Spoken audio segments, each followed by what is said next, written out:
तो कभी सोचा है ये जो सारा सामान है दुनिया के एक कोने से दूसरे कोने तक इतना स्मूथली कैसे पहुंच जाता है?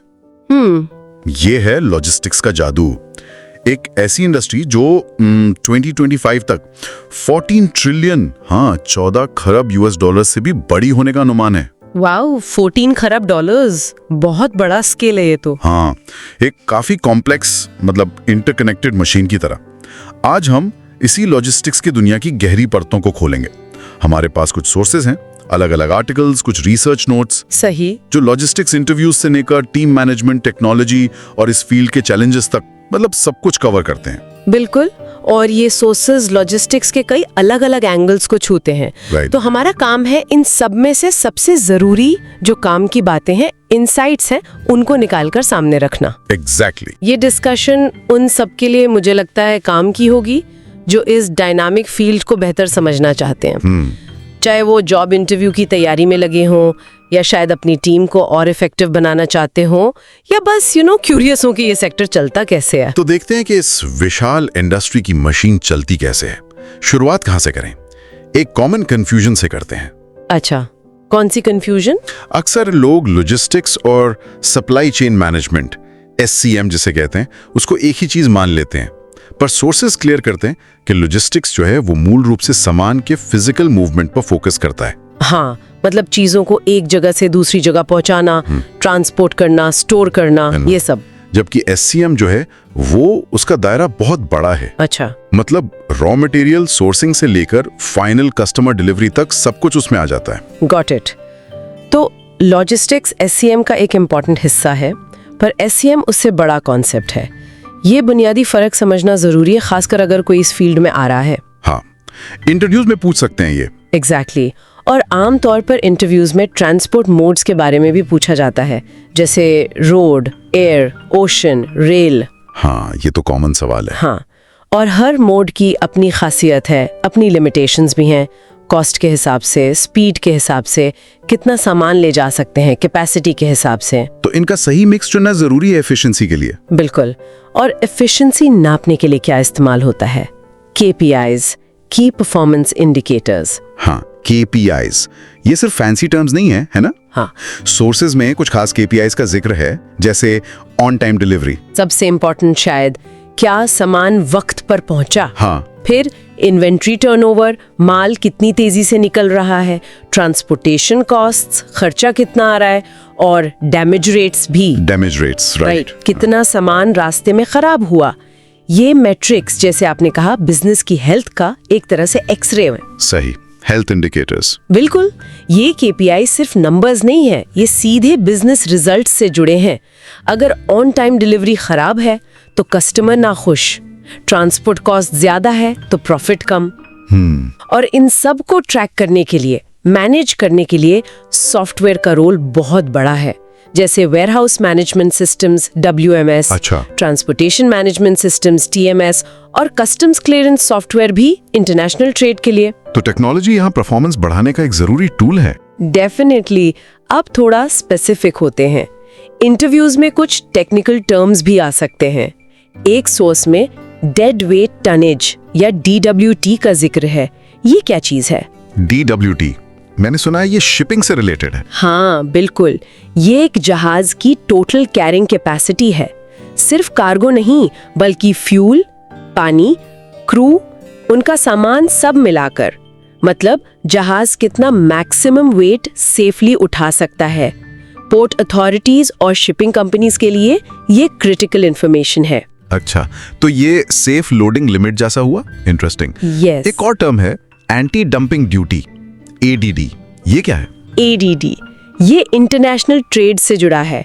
बेसिकली, अगर एक देश को लगता है कि दूसरे देश से कोई माल बहुत ही सस्ते दाम पर आ रहा है, मार्केट वैल्यू से भी कम पर, डंपिंग जिसे कहते हैं। एग्जैक्टली, डंपिंग, तो वो देश उस माल पर एक एक्स्ट्रा टैक्स लगा सकता है। इसी को ADD कहते हैं। अच्छा, एक्स्ट्रा टैक्स क्यों लगाते हैं ये? मकसद होता है अपने लोकल प्रोड्यूसर्स को, मतलब देश की कंपनीज को, अनफेयर कंपटीशन से बचाना। अगर बाहर से बहुत सस्ता माल आएगा तो लोकल इंडस्ट्री को नुकसान होगा ना। सही बात है। तो इसके लगने से मार्केट डायनामिक्स बदल सकते हैं। प्राइसेस पर भी असर पड़ सकता है। बिल्कुल। तो सिर्फ डेफिनेशंस नहीं, इंटरव्यूज में प्रैक्टिकल सिनेरियोज भी पूछे जाते हैं। जैसे सोर्सेज बताते हैं, वो पूछ सकते हैं कि अगर कोई शिपमेंट लेट हो गई तो आप क्या करेंगे। हाँ, ये तो क्लासिक है। यहाँ वो देखना चाहते हैं कि प्रॉब्लम सॉल्विंग अप्रोच क्या है। राइट। तो जवाब में प्रोएक्टिव कम्युनिकेशन, यानी क्लाइंट को टाइम पर अपडेट करना। रूट कॉज एनालिसिस, प्रॉब्लम हुई कहाँ। हाँ, और ऑल्टरनेटिव सॉल्यूशंस ढूंढना, क्या कोई दूसरा ऑप्शन है, इस पर फोकस होना चाहिए। और टेक्निकल चीजें भी पूछ सकते हैं, जैसे इनको टर्म्स, ये क्या है। इनको टर्म्स इंटरनेशनल ट्रेड के रूल्स हैं। ये बेसिकली डिफाइन करते हैं कि माल की डिलीवरी में बायर और सेलर की क्या-क्या जिम्मेदारियां हैं, किसका खर्चा, किसका रिस्क, कब ट्रांसफर होगा। ओके, क्लैरिटी के लिए इंपॉर्टेंट है ये। और एक टर्म था क्रॉस टॉकिंग। हाँ, क्रॉस टॉकिंग, ये एक वेयरहाउस टेक्निक है। इसमें सामान आता है, ट्रक से उतरता है और बिना स्टोर किए सीधा आउटगोइंग ट्रक पर लोड हो जाता है। अच्छा, बीच में स्टोरेज नहीं। हाँ, इससे टाइम और स्टोरेज कॉस्ट दोनों बचती है। जो माल तेजी से निकालना है, फास्ट मूविंग गुड्स, उनके लिए बहुत इफेक्टिव है ये। समझ गया। वैसे डेटा का रोल भी बढ़ रहा है, सुना है। एक सोर्स में लॉजिस्टिक रिग्रेशन का जिक्र था। अब ये थोड़ा स्टैटिस्टिकल लग रहा। इसका प्रैक्टिकल यूज क्या है लॉजिस्टिक्स में। हाँ, नाम टेक्निकल जरूर है, पर कॉन्सेप्ट काफी काम का है। लॉजिस्टिक रिग्रेशन एक स्टैटिस्टिकल मेथड है। ये डेटा एनालाइज करके फ्यूचर आउटकम्स प्रिडिक्ट करने में मदद करता है। जैसे इससे ये प्रिडिक्ट किया जा सकता है कि किसी खास रूट पर किसी खास टाइम पर शिपमेंट के ऑन टाइम पहुंचने की प्रोबेबिलिटी कितनी है। अच्छा। या फिर ये आइडेंटिफाई करने में मदद मिलती है कि कौन से फैक्टर्स जैसे मौसम, दूरी या ट्रैफिक डिलेज का सबसे बड़ा कारण बन रहे हैं। तो basically data driven decision making में ये एक पावरफुल टूल है। इंटरव्यू में इसके एप्लीकेशन पर सवाल आ सकता है। काफी यूजफुल लग रहा है ये तो ये हुई फील्ड में एंट्री की बात। अब थोड़ा आगे बढ़ते हैं। ऑपरेशंस को सक्सेसफुली चलाने के लिए क्या चाहिए। एक टॉप क्लास लॉजिस्टिक्स ऑपरेशन के पीछे क्या होता है। एक हाई परफॉर्मिंग टीम। सोर्सेज यही कहते हैं, team work makes the dream work वाली बात। इधर से उधर नहीं करती हैं, ये पूरे सप्लाई चेन को मैनेज करने में एक्सपर्ट होती हैं। मार्केट चेंजेस पर तेजी से अडेप्ट करती हैं, एजिलिटी जिसे कहते हैं। हाँ, एजिलिटी। और कस्टमर को खुश रखने के लिए पूरी तरह डेडिकेटेड होती हैं। वो शुरू का 14 ट्रिलियन का फिगर याद है। हाँ, बिल्कुल। ऐसी टीम्स ही कंपनीज को इस कॉम्पिटिटिव मार्केट में आगे रखती हैं, वही कॉम्पिटिटिव एज देती हैं। तो ऐसी टीम्स बनती कैसे हैं, क्या खासियत होती है इनकी। कुछ कॉमन कैरेक्टरिस्टिक्स हैं जो सोर्सेज हाईलाइट करते हैं। सबसे पहले तो क्लियर कम्युनिकेशन, एकदम साफ। फिर हर किसी को अपनी रोल क्लैरिटी होना कि मेरा काम क्या है, मेरी जिम्मेदारी क्या है। स्ट्रॉन्ग कोलैबोरेशन, मिलजुल कर काम करना। और fast problem solving skills, problem आए तो तुरंत सोल्यूशन निकालना। और एक कल्चर ऑफ इनोवेशन भी जरूरी है शायद, जहां लोग प्रोसेस इंप्रूव करने के आइडियाज दे सकें। एब्सोल्युटली, ये बहुत इंपॉर्टेंट है। और ये सब फॉस्टर करने में लीडरशिप का रोल क्रूशल हो जाता है। सिर्फ काम सुपरवाइज करना नहीं, बल्कि टीम को इंस्पायर करना, कॉमन गोल्स के लिए अलाइन करना। लीडरशिप स्टाइल्स की बात करें तो सोर्सेज में ट्रांसफॉर्मेशनल और सर्वेंट लीडरशिप का जिक्र है। ये क्यों पॉपुलर हो रहे हैं इस फील्ड में। हाँ, ये स्टाइल्स ट्रस्ट और कोलैबोरेशन बढ़ाने में मदद करते हैं। एक स्टडी का जिक्र है सोर्सेज में, जो साउथ ईस्ट एशिया की ट्रांसपोर्ट कंपनीज पर हुई थी। अच्छा। उसने पाया कि ट्रांसफॉर्मेशनल लीडरशिप, जहां लीडर्स एक विजन शेयर करते हैं और टीम को एम्पावर करते हैं, वहां फ्लेक्सिबिलिटी और टीम डायनामिक्स दोनों बेहतर होते हैं। मतलब लीडर खुद एग्जाम्पल सेट करता है और टीम को आगे बढ़ने के लिए इनकरेज करता है। एग्जैक्टली।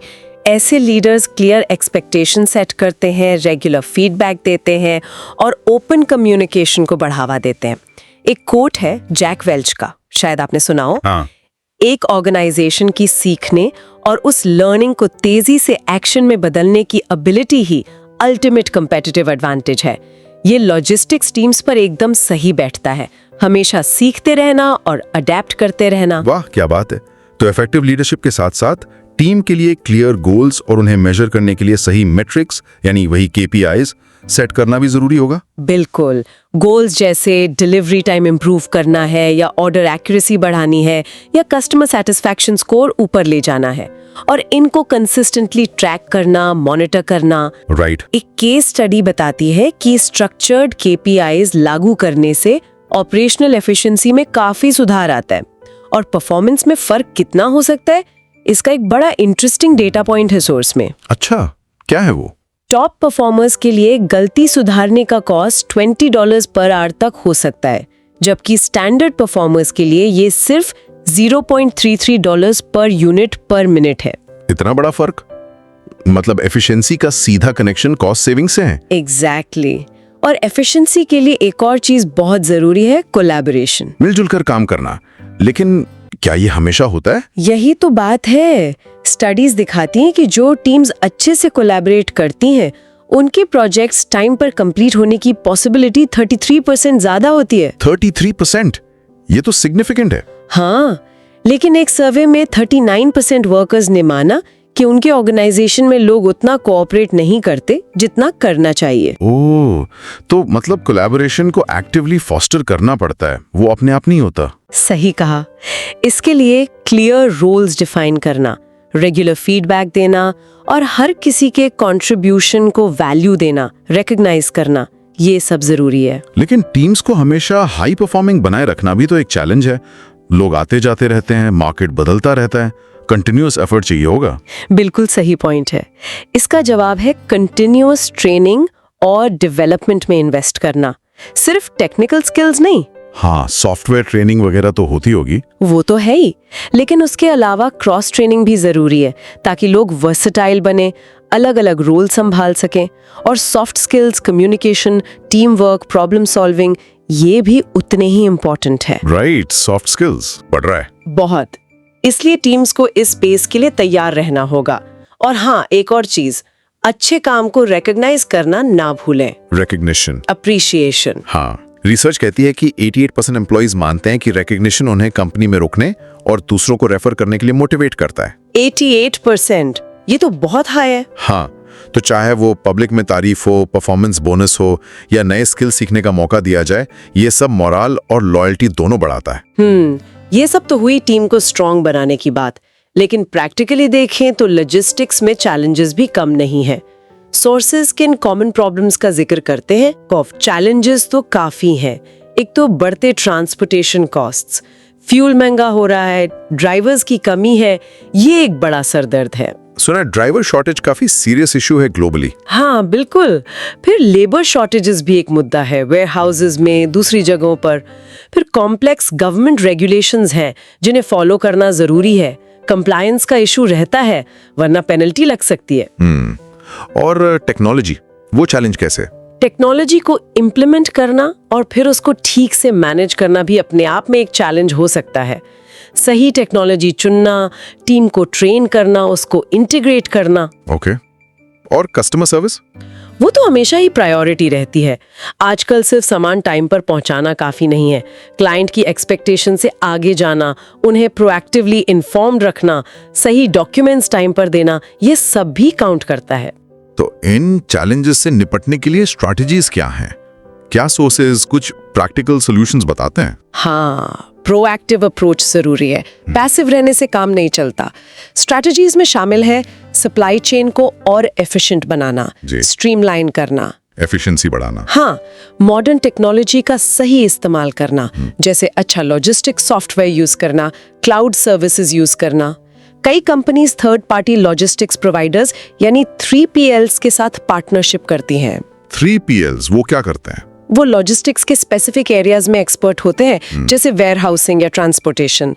तो कंपनी उन्हें आउटसोर्स कर देती है ताकि वो अपने कोर बिजनेस पर फोकस कर सके। अच्छा, आउटसोर्सिंग एक स्ट्रैटेजी है। हाँ, और डेटा को इफेक्टिवली मैनेज करना, उससे इंसाइट्स निकालकर डिसीजंस लेना। और कम्युनिकेशन, ये बार बार आ रहा है लेकिन ये है ही इतना इम्पोर्टेंट। कम्युनिकेशन गैप नहीं होना चाहिए। साथ क्लियर और टाइमली कम्युनिकेशन बहुत जरूरी है। ये डिलेज और कंफ्यूजन को कम करता है, खासकर जब टीम्स अलग अलग लोकेशन से काम कर रही हों, रिमोट वर्क कर रही हों। टेक्नोलॉजी की बात हुई, थोड़ा और डिटेल में जाते हैं इसमें। कौन सी स्पेसिफिक टेक्नोलॉजीज हैं जो गेम बदल रहे हैं लॉजिस्टिक्स में? सबसे पहले तो SCM सॉफ्टवेयर का जिक्र करना होगा। ये एंड टू एंड विजिबिलिटी देता है, प्रोसेसेस को ऑटोमेट करता है।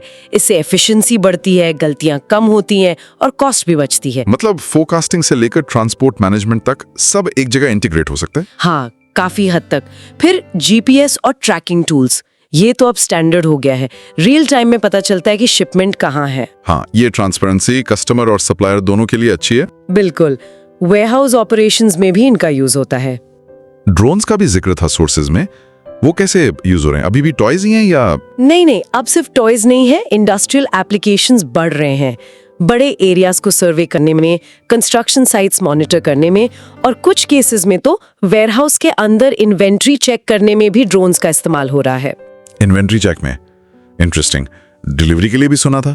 हाँ, डिलीवरी के लिए भी ट्रायल्स चल रहे हैं, कुछ कंपनीज कर रही हैं, लेकिन वो अभी वाइड स्प्रेड नहीं है। रेगुलेशंस और सेफ्टी कंसर्न्स हैं अभी भी। राइट। और मोबाइल टेक्नोलॉजी, स्मार्टफोन्स, टैबलेट्स, इनका क्या रोल है? इनका पोटेंशियल लॉजिस्टिक्स में जबरदस्त है, क्योंकि ये सबके पास है। Sources smart software development kits यानी SDKs, जैसे एनीलाइन का एग्जांपल देते हैं। SDKs वो क्या करते हैं? इनकी मदद से डेवलपर्स ऐसे ऐप्स बना सकते हैं जिससे वर्कर्स अपने फोन के कैमरा से ही चीजें स्कैन कर सकें, जैसे बारकोड स्कैन करना, सीरियल नंबर स्कैन करना, शिपिंग कंटेनर ID, गाड़ी की लाइसेंस प्लेट, यहाँ तक कि ID डॉक्यूमेंट्स भी। वाह, मतलब अलग से महंगे बल्कि स्कैनर्स की जरूरत कम हो जाती है। एग्जैक्टली, फ्लेक्सिबिलिटी बढ़ती है और कॉस्ट बचती है। वर्कर अपने फोन से ही ये सब काम कर सकता है। ये तो काफी प्रैक्टिकल और कॉस्ट इफेक्टिव लग रहा है। टेक्नोलॉजी ऑपरेशंस के अलावा कम्युनिकेशन में कैसे मदद करती है? एक सोर्स मॉक्सो का जिक्र था, वो सेंट्रलाइज कम्युनिकेशन की बात कर रहा था। हाँ, मॉक्सो जैसे प्लेटफॉर्म्स का आइडिया ये है कि सारी communication, emails, messages, updates, files, सब कुछ एक ही जगह पर हो, एक सेंट्रल हब में। अच्छा, ताकि चीजें बिखरी ना रहें, ईमेल यहाँ, मैसेज वहाँ। हाँ, उस केओस से बचने के लिए। जब कम्युनिकेशन अलग अलग एप्स और चैनल्स पर बिखरी होती है तो चीजें मिस हो सकती हैं, कंफ्यूजन हो सकता है। एक सेंट्रल हब से सब ट्रैक करना आसान होता है, कोलैबोरेशन बेहतर होता है। ऑटोमेटेड वर्कफ्लोज भी कम्युनिकेशन स्ट्रीमलाइन करते हैं, जैसे शिपमेंट स्टेटस का अपडेट ऑटोमेटिकली क्लाइंट को चला जाए। मैनुअल एफर्ट कम होता है। और ऑर्गेनाइज्ड डिजिटल वर्कस्पेसेस, वो प्रोजेक्ट ट्रैकिंग और ट्रांसपेरेंसी बेहतर बनाते हैं। सबको पता होता है कि क्या चल रहा है, किसका क्या काम है। रिमोट टीम्स के लिए तो ये और भी जरूरी होगा ना? बिल्कुल, रिमोट टीम्स के लिए क्लाउड बेस्ड SCM प्लेटफॉर्म्स जैसे शिपबॉब, फ्रेटव्यू, ओरेकल SCM क्लाउड है जो कहीं से भी एक्सेस प्रोवाइड करते हैं। कम्युनिकेशन टूल्स जैसे स्लैक, टीम्स, जूम तो हैं ही जुड़े रहने के लिए। फील्ड एजेंट्स के लिए मोबाइल एप्स, हाँ, उनके लिए मोबाइल एप्स जिनमें GPS ट्रैकिंग हो, डिजिटल सिग्नेचर कैप्चर हो सके, डिलीवरी प्रूफ के लिए ऐसे फीचर्स बहुत काम आते हैं। Correct. लेकिन इतनी टेक्नोलॉजी के साथ डेटा सिक्योरिटी पर ध्यान देना बहुत बहुत इंपॉर्टेंट है। इंक्रिप्शन यूज करना, स्ट्रॉन्ग पासवर्ड्स रखना, multi factor authentication MFA enable करना, ये सब जरूरी मेजर्स है डेटा को सिक्योर रखने के लिए। राइट, सही बात है। डेटा ब्रीच का रिस्क तो रहता ही है। ओके, तो हमने टीम्स, चैलेंजेस, टेक्नोलॉजी कवर कर लिया। एक आखिरी इंपॉर्टेंट एस्पेक्ट रह गया, कॉन्फ्लिक्ट रेजोल्यूशन। जब इतने सारे लोग, डिपार्टमेंट, सप्लायर्स, क्लाइंट्स एक साथ काम करते हैं तो डिसएग्रीमेंट्स या कॉन्फ्लिक्ट्स तो होंगे ही, नेचुरल है। हाँ, बिल्कुल नेचुरल है। सोर्सेज के मुताबिक इनके कॉमन रीजंस क्या हैं? क्यों होते हैं ये कॉन्फ्लिक्ट्स? कई रीजंस हो सकते हैं। सबसे कॉमन है कम्युनिकेशन ब्रेकडाउन, मतलब गलतफहमी हो गई या बात ठीक से पहुंची नहीं। फिर अलग अलग डिपार्टमेंट्स के गोल्स का क्लैश करना, जैसे सेल्स टीम ज्यादा स्टॉक रखना चाहती है ताकि कभी कमी ना हो, लेकिन फाइनेंस टीम कॉस्ट कम करने के लिए इन्वेंट्री लेवल नीचे रखना चाहती है। अच्छा, कंपीटिंग ऑब्जेक्टिव्स। हाँ, पावर स्ट्रगल्स भी हो सकते हैं, या फिर रोल्स एंड रिस्पॉन्सिबिलिटीज क्लियर ना होना कि ये काम किसका था। लेकिन कॉन्फ्लिक्ट हमेशा बुरा ही हो ये जरूरी नहीं है। अच्छा, कॉन्फ्लिक्ट फायदेमंद कैसे हो सकता है? ये तो इंटरेस्टिंग है। अगर कॉन्फ्लिक्ट को सही ढंग से, मतलब कंस्ट्रक्टिवली हैंडल किया जाए तो इससे बेहतर सॉल्यूशंस निकल सकते हैं, नए आइडियाज आ सकते हैं, कोलैबोरेशन स्ट्रांग हो सकती है और फ्यूचर में वैसी प्रॉब्लम्स दोबारा होने से रोका जा सकता है। तो इसको मैनेज करने की स्ट्रैटेजीज क्या हैं? सोर्सेज क्या बताते हैं? कई स्ट्रैटेजीज हैं। सबसे पहले एक्टिव लिसनिंग, मतलब सामने वाले की बात को ध्यान से सुनना, समझने की कोशिश करना बिना बीच में टोके या जज किए। सुनना, सिर्फ बोलना नहीं। एग्जैक्टली। फिर ओपन कम्युनिकेशन, एक ऐसा सेफ एनवायरनमेंट क्रिएट करना जहां लोग बेझिझक ऑनेस्टली अपने कंसर्न्स बता सकें, डर ना हो। अगर बात आपस में ना सुलझे तो मीडिएशन का सहारा लेना। मीडिएशन मतलब कोई तीसरा न्यूट्रल बंदा? हाँ, एक न्यूट्रल पर्सन जो दोनों पार्टीज की बात सुनकर सॉल्यूशन तक पहुंचने में मदद करे। और क्या स्ट्रैटेजीज हैं? कॉमन ग्राउंड ढूंढना, किन बातों पर सब अग्री करते हैं वहां से शुरू करना, मिलकर सॉल्यूशंस ब्रेनस्टॉर्म करना, सिर्फ प्रॉब्लम पर अटके नहीं रहना बल्कि पॉसिबल सॉल्यूशंस पर फोकस करना, कोलैबोरेटिव डिसीजन मेकिंग, फैसला सबकी राय लेकर मिलकर लेना, विन विन सॉल्यूशंस ढूंढना। हाँ, ऐसे विन विन सॉल्यूशंस तलाशना जिससे सबको लगे कि उनकी जरूरत पूरी हुई है, किसी एक की हार नहीं हुई। और जब सॉल्यूशन मिल जाए तो उसे क्लियर अग्रीमेंट्स के रूप में डॉक्यूमेंट करना, लिखित में, ताकि बाद में कंफ्यूजन ना हो कि क्या डिसाइड हुआ था और कौन क्या करेगा। रोल्स क्लियर करना। हाँ, और सबसे important, learn from the conflict. उस पूरे एक्सपीरियंस से सीखना कि आगे ऐसी सिचुएशन को कैसे अवॉइड किया जा सकता है या बेहतर हैंडल किया जा सकता है।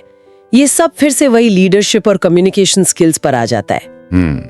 तो ये पूरा साइकिल है। तो इस पूरी चर्चा का निचोड़ क्या निकलता है? आज हमने लॉजिस्टिक्स की दुनिया के कई इंपॉर्टेंट पहलुओं को समझा। इंटरव्यू में क्या एक्सपेक्ट करें, वहां से लेकर एक मजबूत टीम कैसे बनाएं और लीड करें। लीडरशिप, कोलैबोरेशन, ट्रेनिंग, रिकॉग्निशन, ये सब कितना जरूरी है टीम के लिए। हाँ, फिर हमने इंडस्ट्री के चैलेंजेस देखे और उनसे निपटने के लिए टेक्नोलॉजी और स्ट्रैटेजीज के रोल को समझा। और आखिर में कम्युनिकेशन और कॉन्फ्लिक्ट रेजोल्यूशन की अहमियत पर बात की। ये कितना क्रूशियल है स्मूथ ऑपरेशंस के लिए। सही कहा। ये सारी जानकारी मुझे लगता है उन सभी के लिए उपयोगी है जो लॉजिस्टिक्स में काम कर रहे हैं या इस फील्ड में आने की सोच रहे हैं। बिल्कुल, ये एक कॉम्प्लेक्स फील्ड है, नो डाउट, लेकिन उतना ही रिवॉर्डिंग भी। यहाँ लगातार सीखते रहना और बदलते हालात के साथ अडेप्ट करना बहुत जरूरी है, क्योंकि ये इंडस्ट्री रुकती नहीं है, हमेशा इवॉल्व होती रहती है। बिल्कुल। और अंत में एक सवाल छोड़ जाते हैं अपने लिसनर्स के लिए। हमने देखा कि टेक्नोलॉजी, खासकर ऑटोमेशन, लॉजिस्टिक्स में तेजी से अपनी जगह बना रही है। हाँ, ऑटोमेशन काफी बढ़ रहा है। तो ऐसे में आने वाले वक्त में इंसानों के लिए, यानी ह्यूमन टीम मेंबर्स के लिए, वो कौन सी स्किल्स होंगी जो सबसे ज्यादा वैल्यूएबल होंगी? वो स्किल्स जो मशीन्स आसानी से रेप्लिकेट नहीं कर सकती हैं।